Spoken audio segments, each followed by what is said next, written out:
Welcome, Martin. You're going to be interviewing me today because you're actually not an expat, but the first Czech person I've ever been in touch with. So yeah, let's go for it. Let's go for it. Welcome, Margot. I'm happy to be here and I'm happy to be on your podcast. Thank you. So my first question is, of course, if you remember your first day in the Czech Republic. I actually do because right now I've done maybe 10 episodes and I think my two first episodes I couldn't really remember. But my very, very first day in Prague was in April 2017. So I was 22 back then and I came for a 2 months internship that you hired me for in Prague. Yeah, I think one of your colleagues picked me up at the airport, Eliška.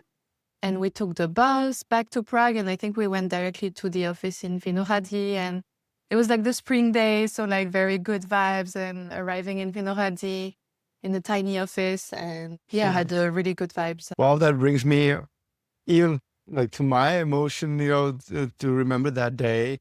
But maybe why Prague or why the Czech Republic? Because you come from France. Yes. So I was 22 and I was still studying and needed an internship. And I was very much struggling to find an internship in France because everyone's looking at internship at the same time. And one day I had my aunt on the phone and she was like, why don't you try applying abroad, in other countries? And she was like, try Central Europe somewhere. So I was doing research. I knew I wanted to work with some kind of exchange programs and stuff. And I just Googled stuff and found the Youth for Understanding in Prague as an organization, welcoming student in Czech Republic for a year. They're in local school and local families.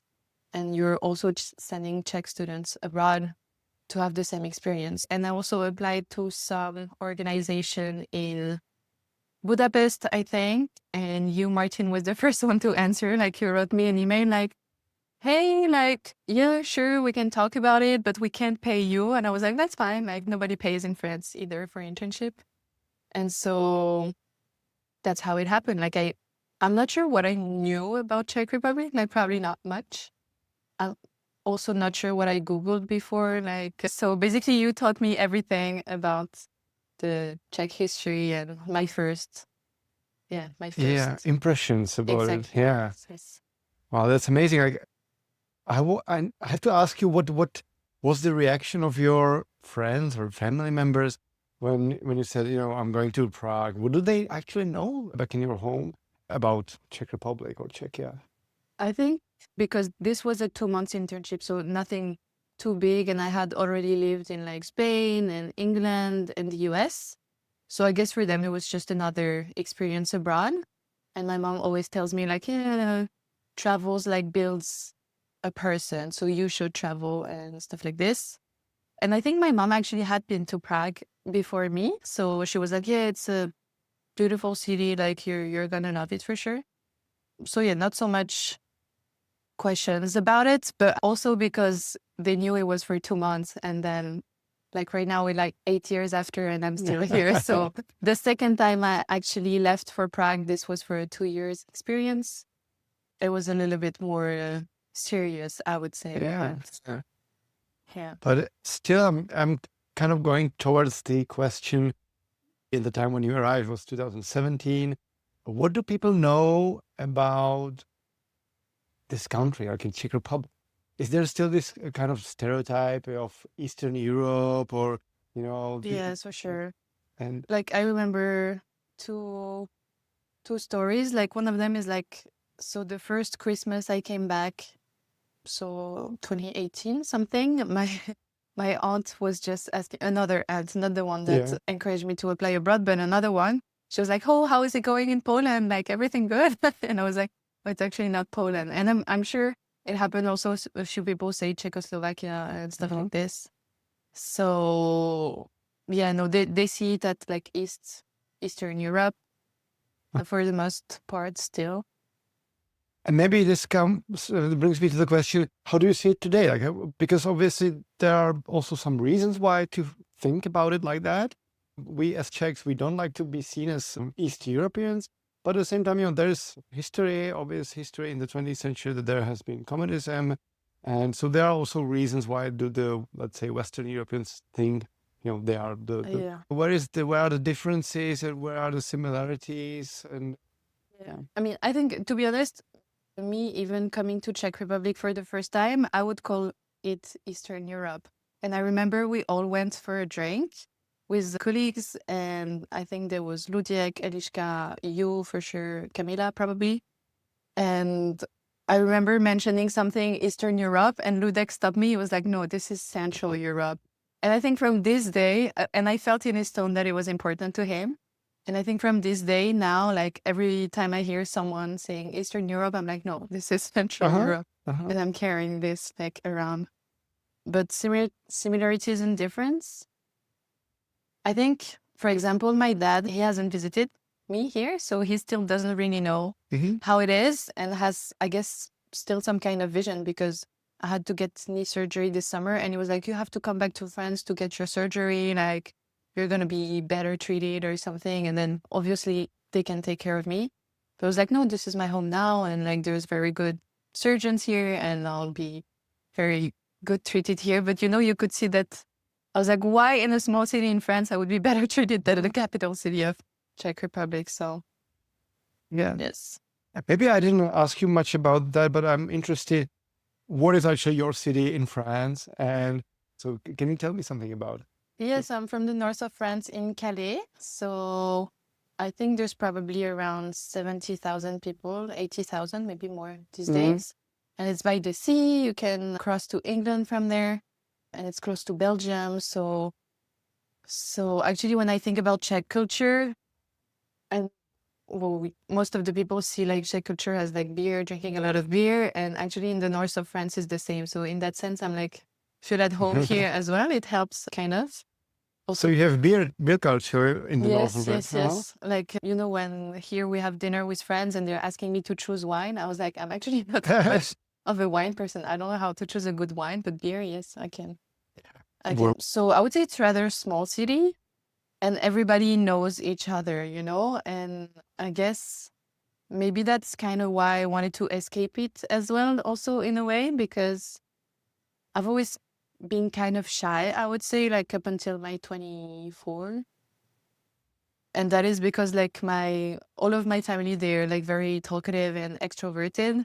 And then I would kind of be like on the backside and like, oh, everyone knows I'm the daughter of this and the sister of this, but it's like no one knows me for me, kind of. Yeah. I mean, obviously I didn't think about it back then, but like right now when I think about it, I'm like, maybe it's part of why I wanted kind of move, and maybe why I stayed here. Because here I get to create like who I am.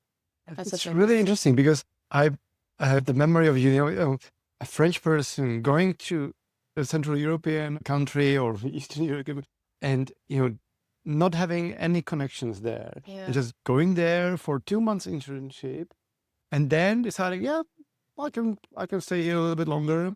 That to me relates to a person who is very open and kind of curious. And I mean, at the same time, it wasn't easy, but it wasn't the hardest experience, because I've always had a lot of person from back home visiting Prague because it's so close.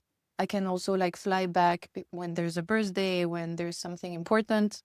So it doesn't feel like I move across the country, because at some point I was considering moving to Canada, because in some of my job, they were like, yeah, this job position is going to open in Canada. You should consider it.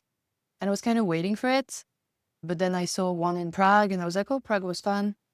And I'm actually super glad I didn't move across the country, because then it's must be so different experience and much more harder. But yeah, my 2 first months in Czech Republic like felt really easy to integrate, because all of you guys, so I was working, I think there was only Czech people in the office. Like it was office of 4 or 5 persons.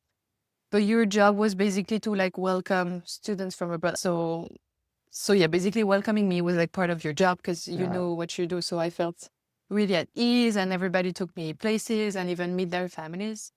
So it was a really easy 2 months, I would say. Do you remember any tasks that you had? Yes, I remember there was the PDO, pre-departure orientation. there was like a 2-day camp somewhere in the countryside of Czech Republic, and we took all of the selected Czech students that would go abroad to explain them like basically what kind of culture shock can happen and stuff. But I didn't really prepare the content. I was just here to like see. But I think maybe I made video. Like, Yeah, I think so. You were more kind of in charge of marketing, or you're Yes, having yes. the visual presentations. And overall, then I met the abroad student that came to Czech Republic, and I visited them in their hometown to make like short videos. Yeah. Okay, yes. So I've always been like, in all of my experience, I've always been like making videos or creating content, and here we are. again today, yes. But so yeah, that was a really cool first 2 months, and I remember really like the day I left after that first internship in Prague, I was like, wow, like that's really a country I could see myself going back to. And this didn't happen when I went to England. This didn't happen when I went to Spain or the US, you know. The US, I was like, it was cool for the experience, but no, I wouldn't live there. Wow. But here, there was like such a cool feeling. I don't know. I see that, or I hear that as a huge compliment, and you know, very happy to hear that. Yeah. It would be interesting to see like if I had any other internship in Prague, but maybe had less good experience, maybe I wouldn't stay. But you made like we had a really strong vibe there, and you know, I'm honored to hear that, and of course we are in a contact even many years after that. But tell me, how was the process of the integration for you, like over the months and years after? Because, well, let's say 2 months internship was a nice period, but then you decided to come back for a longer time. So how did that feel? And actually, when I was thinking about it, I think that my second integration, let's say my second experience in Czech, I mean, over the years, like now it's been 8 years, there's always some ups and downs. But I think the second time I came back, so I already knew you guys, so I was still in touch, and we would still do like costume parties and stuff like this. And I had joined the French embassy, so I had all of this circle of new people. And actually, it was so much harder to integrate with these French people than with the Czech. So it was like a balance to find, because I still wanted to be integrated with my colleagues. But yeah, it was trickier. And I remember actually when I came back, my rent in Prague was 6,000 K, which is like nothing today for like it was for a room in Szefnov with Andre. Oh, there? So you lived together there? Yes. I think maybe for 2 months. And then I wanted to be a little bit more in the center. But yeah, my very first rent in Prague was 6K. So yeah, it's fun to remember. But otherwise, like in terms of integration, everything is like very easy, like to get a bank account, a phone number, or an apartment even. And maybe too easy, because then I think the first year I changed apartment quite a lot, because I was saying yes to maybe too easily without looking at the details. And then I was like, oh, actually, it's not that great. But yes, I also remember like maybe for a year, I paid my rent in cash to the lady next door, you know, because she was owning the whole building. And sometimes she wasn't there, so it's her mom who would like take my rent, but she was super old lady and super slow, and it was very official. I would sit in the kitchen on a chair. I would give her my cash, and then she would write me like a little note that I really paid. And, and it was really impressive, because back then I didn't speak much Czech, so when I remember, it was like a very, very funny experience. Yes. So we are speaking about the integration, and you just mentioned the language, you know, which is obviously also important part of integration. How is your Czech, and how is it to live in country that speaks such a unknown language? When I talk about ups and downs, this is definitely part of it. Because I think you're not fully integrated unless you're fluent at some point. Like, even though I feel comfortable here and everything is good, I still, if we really talk about integration, I wouldn't think I'm like fully integrated. But I had many different experience learning Czech, like in groups, online, offline, also individual lessons. But I mean, I like Czech language, but I'm just a lazy student, I think. And I think right now I actually want to give up learning Czech this year. But my colleague forbid me to give up. She was like, no, we're going to find other ways to motivate you. So I'm still going to classes, but I should really find a way to practice like on a daily basis. And my Czech friends keep offering me like, oh, we can speak Czech in the coffee break or something. But it really does take a lot of energy. And it's like, no, but I want to enjoy my coffee break. Yeah, okay. But maybe I think it would take like maybe a month to adapt, because remembering all of those students that you welcome over the years, and then they're just fully integrated in a Czech family and Czech school, and then they become fluent in like a few months for some of them. Some never do, but so yeah, I kind of feel guilty that I've been here 8 years, and I would say right now I can manage in every situation, but I'm still struggling sometimes.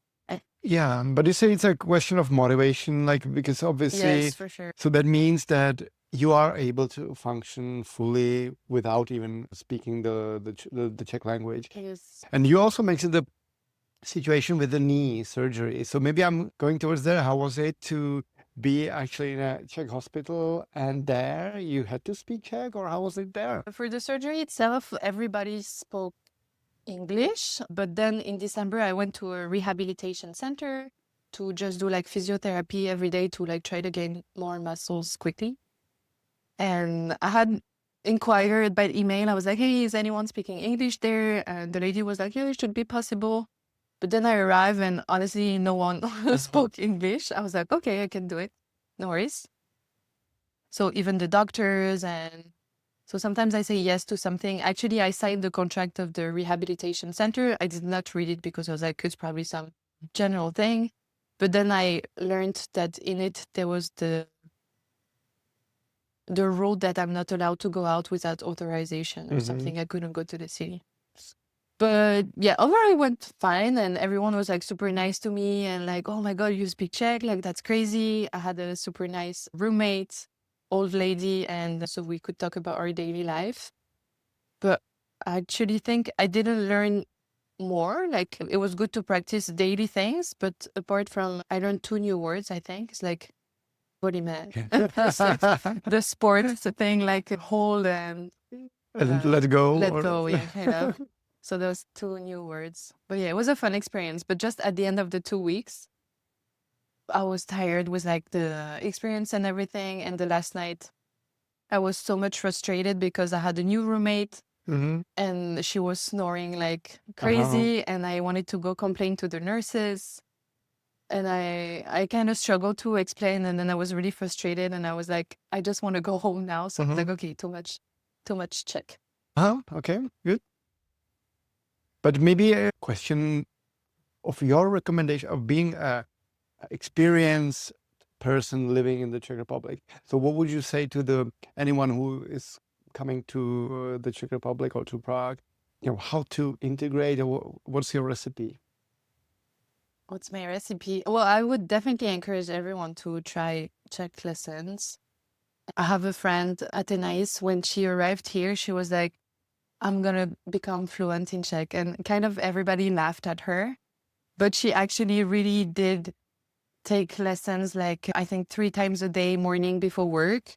And then she kept practicing and practicing, and eventually had a Czech boyfriend. And now they have 2 kids, and she's pretty much fluent. So I feel like, yeah, if you have to believe in it and really want it hard, instead of letting all of this expats say like, oh, Czech is too hard. And just like, do your thing and you'll become a Czech eventually. Yeah. And if it's not like speaking Czech, at least try to get some Czech friends to learn about the culture as they see it. Yeah. So yeah, because there's always this image of like maybe some Czech people being like a little bit cold and stuff, like in the culture. But I think it's like in every country, there's like also some French people that are very cold in some regions. Would you say there are any situations that Czech people are rather reacting cold or colder than the French would react in that situations? And then where would you say the Czechs are typically open-minded and easy to be accessed? I mean, the only big struggle I have here is like people in the service industry, like in restaurants or in cafes, like not everywhere, but a lot of the time they would be like so rude. But I think one time I was in a Czech restaurant and ordering in Czech, and actually that lady corrected my grammar. And I thought that was very nice of her because, like, I don't know, she doesn't have to do, and she was kind enough to correct my grammar. Yes. And I think one of the things that also surprised me about Czech people for this 2 months internship, Eliška, I think, I don't know if she was full-time, but she was also studying. And then I was just so surprised that everyone had like 3 different jobs and also studying. And I was like, wow, like these people are really like motivated because. Yeah, like it was not a full-time job for sure. I think she was something like a volunteer coordinator. But it's also Eliška, our friend, who is very active. But you as well, like we've known each other for like about 8 years now.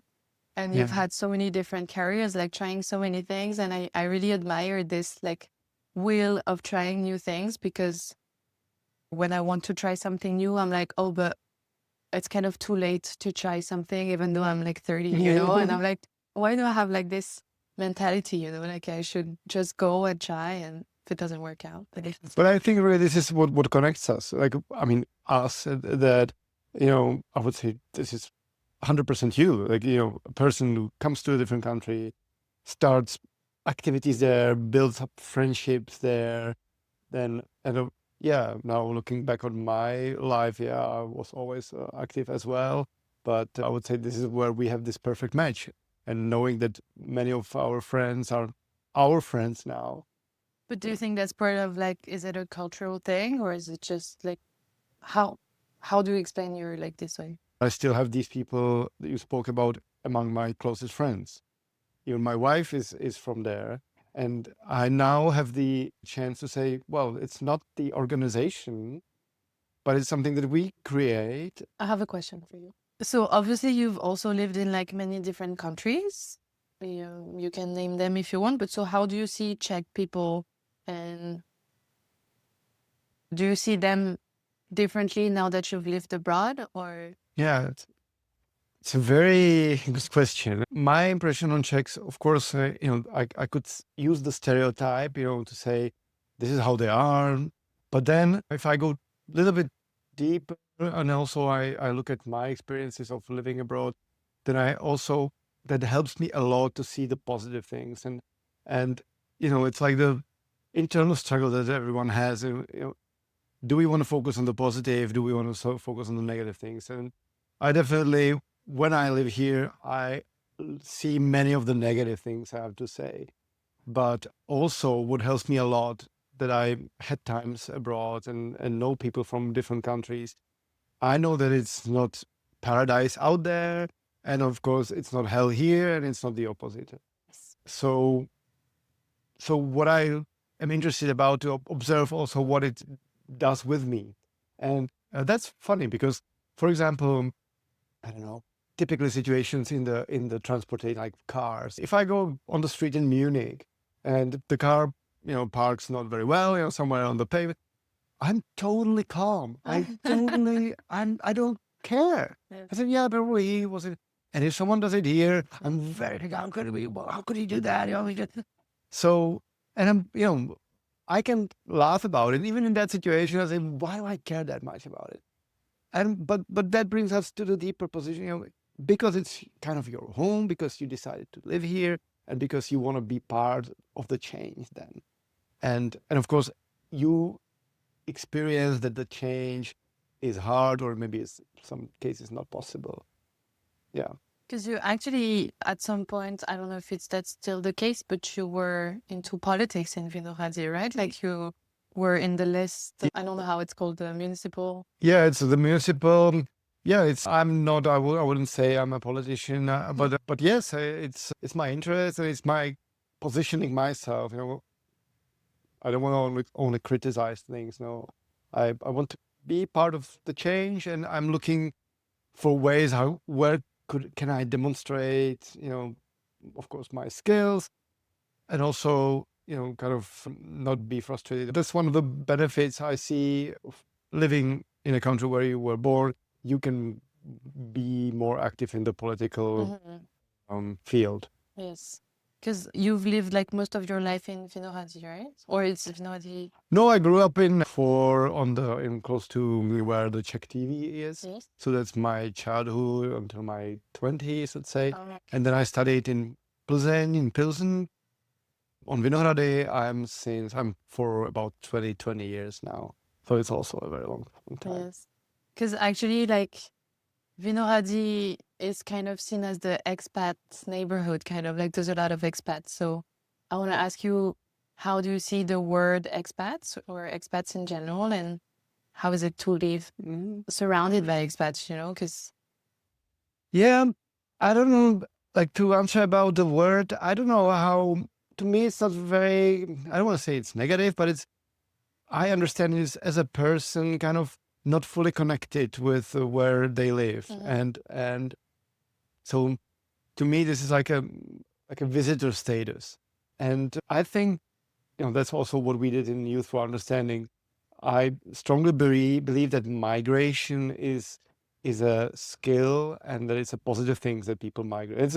Of course, it's a natural reality, but also if you look at also economical migration is a skill.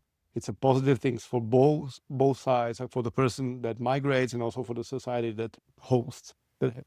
And so if you say that Vinohrady is a part of town that has a lot of expats, I would say, yeah, that's a sign that this is a nice place to live and that people enjoy to be there. And I can actually sign that I'm happy to live there.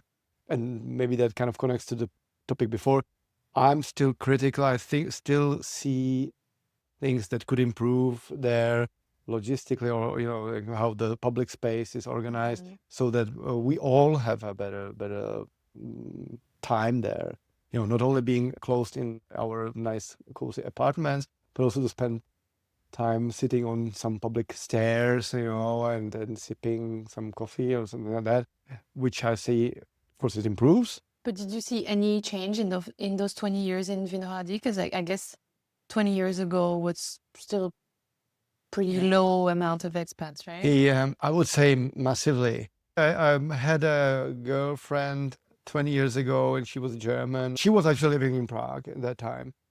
And so, I was very, of course, interested that she has a good time here. And I think that this very different from nowadays, that the infrastructure and even the services, I would say, even if we are still critical, I think this is much of a different world now, that it's not surprising for even a person in Albert who just puts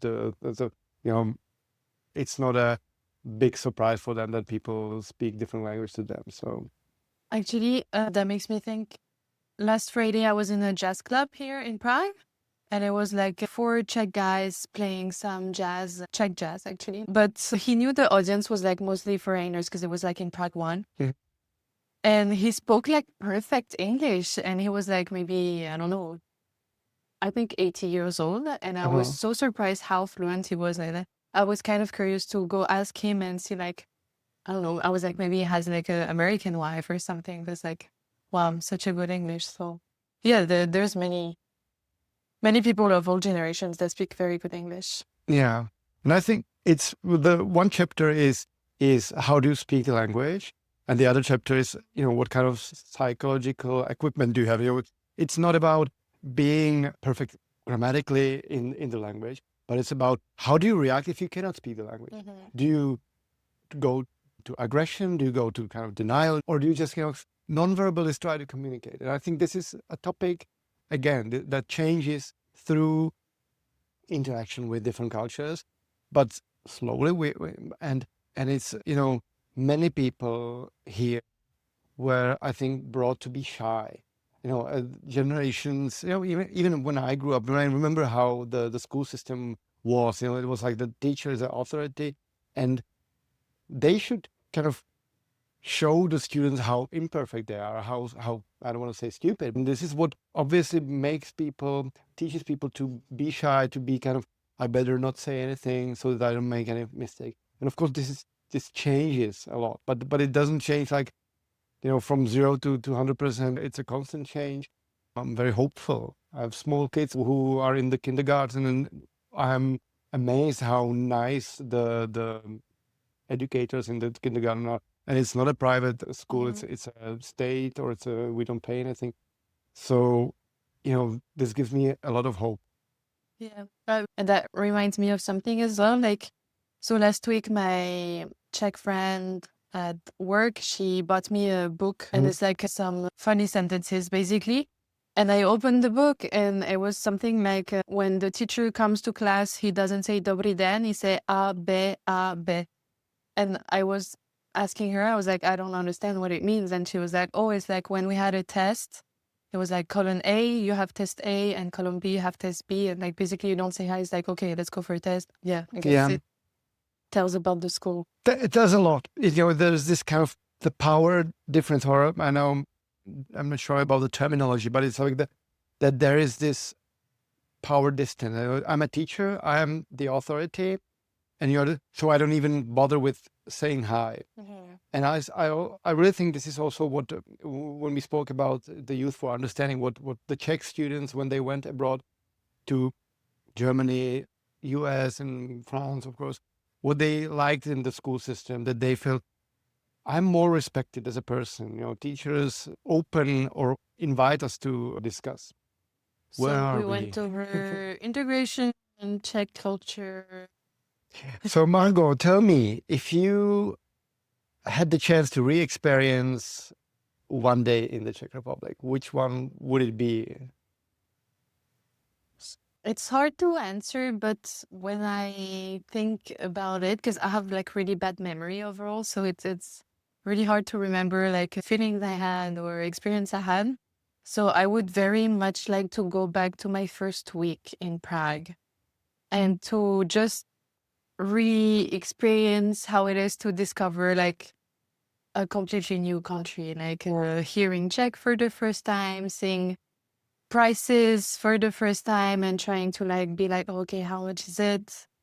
And yeah, taking the wrong tram and just ending up in a new neighborhood. Like I remember my first months in Prague, I was walking a lot around and I actually found Vyšehrad by mistake because I saw a lot of people were getting off at this station in springtime, and I was like, oh, there's probably something there. And I just followed the people and then discovered Vyšehrad, and that was my favorite place for a long time.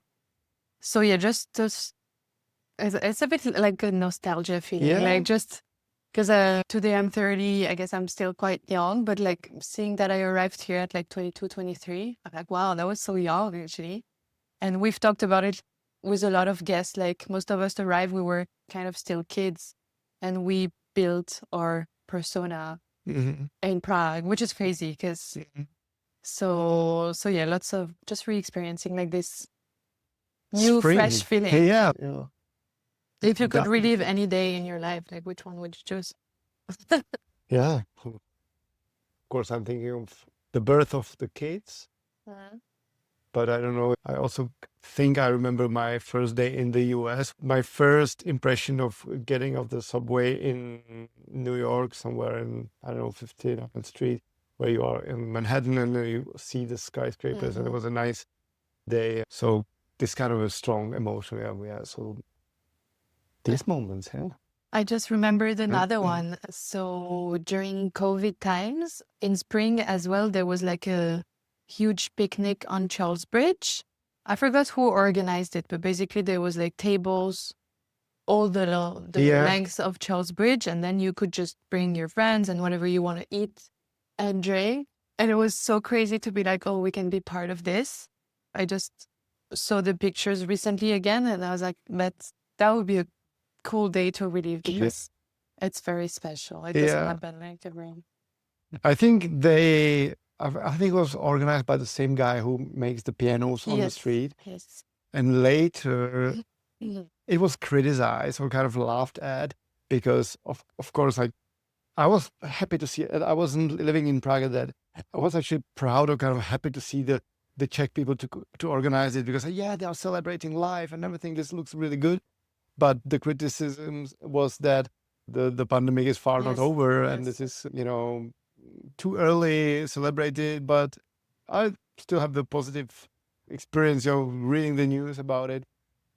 So Yeah, I think about it often because, like, also when there's the Velvet Revolution celebration in November, there's always also these long tables all along Narodnitschida, and it always brings me back to this memory of the same in Charles Bridge, and I'm like, oh, that would be so cool to do again. yeah, I think this. Sorry, maybe you want to say something? No. Because when you ask the question about the positive things about the Czechs, I would definitely say this among that. How they also relate to the 17th of November. And if it's a party like this, with a table, it's like a celebration of life and of mutual connection, which this was systematically interrupted by the communism, and they bring their kids there, and they come there as older adults, because time passes so fast, so it's not a recent history anymore. It's quite, it goes back to history. So, and it is, even with the time, I see more and more what kind of a big achievement it is that we have this freedom, and at the same time that we also celebrate it, because we kind of remember, that it's so easily taken. Yes. Yeah. Especially like these days, like on Instagram, I see only stories about the war in Ukraine, the protests in Iran, the other protests in the US, and I'm like, yeah, it's really like a thin line. It's very thin. Yeah. Okay, maybe one more question for you. You asked me about my recipe of integration as I see it, but how would you advise a foreigner living here to like integrate? Yeah, well, first, it is a process. It's not a easy recipe. And honestly, I would probably think of a person like you. I would definitely think of you as well. What did Marco do? What is she doing? So which is obviously, Czechs have this national drink, which is beer, and I definitely know also there's a thin line with alcohol. It's a problematic thing. But yes, that's where Czech culture is happening, is in pubs, and no, it's not an invitation to start drinking, but it's a thin line there. But then also, I think what happens going abroad is it brings you to be connected also much more with yourself, to define where you are. So understanding and asking yourself the question, who am I, and what do I want to start here in this country, and am I okay for also being alone and lonely sometimes? Because that's this question, I would think, open up definitely.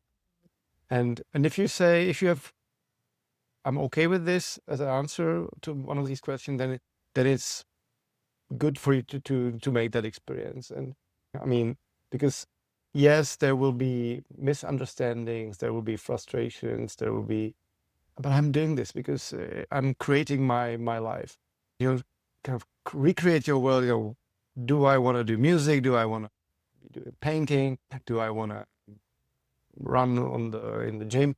And then that brings you to some society of people. Yes, true. And because then that's the integration you want to have contact with person, even if it's, if you say I'm an introvert. And you mentioned at the beginning, like, that a lot of foreigners think that this is Eastern Europe and something. Is there any stuff that bother you that foreigners are saying or doing in Prague that you wish there would be less of? actually, yes, with the alcohol, Yeah. I think I'm really bothered by that. I feel sad, because I think that there's so much better things. There are really great things about this country, and none of them are close to cheap alcohol. It's no longer cheap anymore, but I would even say it's a dark corner of the soul. But for what I would say and what I love about this country, and it's not perfect, but it's great. And I really think this country has a lot of things to offer. And again, if the question is how to integrate, discover them, and don't be afraid if you if you spend one day on your own, but do it, because maybe you can meet someone in the gallery, in True. visual arts, in Plzeň, and you never know. And they will be, and I think the Czechs will be grateful in these circles. If you go for art, if you go for sport, they will be grateful to have a person from different country, because it's still kind of rare. But I strongly believe that within these circles that, you connect through some interest of yours, then you will find good match there. Yeah, I actually want to do this more, is like go talk to strangers more, because usually I'm a very curious person. So as you say, if I would see someone in a gallery or like an old person in a park, there's always this part of me that wants to go talk to them, but then my brain stops me and says like, oh, either they're not going to understand me, my Czech, or maybe they don't speak English. And so then I'm like, okay, let's skip it. It's not that important. But yeah, it's just my brain stopping me. Like, because in other countries, I can do this. Like a few months ago, I was in Dublin. There was this old person alone at a restaurant. I just went to talk 5 minutes because he was a local, and I wish I could do this more here. So this is a little challenge I want to do and see what comes out of it. And it's definitely always an individual experience. I mean, because I understand it's hard here, and also that what kind of nonverbal answer you receive. I'm also very sensitive to that. I think, for example, the train traveling culture is inviting to that, because you spend in the same space a few hours or maybe 1 hour. There are also people going to school and to work. So I think this for me would be a study situation. Yeah, I can start with the train. I'm also thinking like just giving compliments to people. Like so many times I see people like with such a nice coat or a nice hair something. So maybe I could start there and invite everyone to do so. Well, let's see. I'll let you know about my experience. In the next episode. Martin, what did you tell me? We're coming to the end of this episode, and I always ask my guests to make a wish. And then if it ever comes true, you can come back on the podcast and tell us all about it. But right now, you don't say the wish. Yes. And just blow the candle. And I guess I'll make one too, because this episode was also a little bit about me. So we can both make a wish. Okay. But you go first. I go first. Okay, so I'm making a wish. So Marco, make your wish, please. All right. Ta-da! Ta-da! We made it. Anything else you want to say to anyone? Thank you very much for watching this episode. Yeah, just go for it and enjoy your life in the Czech Republic. And if you are Czech watching this, go for it and try living abroad in a different country, because it makes you richer. Beautiful. Well, thank you so much again, Martin, for making this episode with me. It's really special that you're the one talking to me today. So yeah, much appreciate, and see you around. Yeah, see you around. Thank you. Thank you. Bye-bye.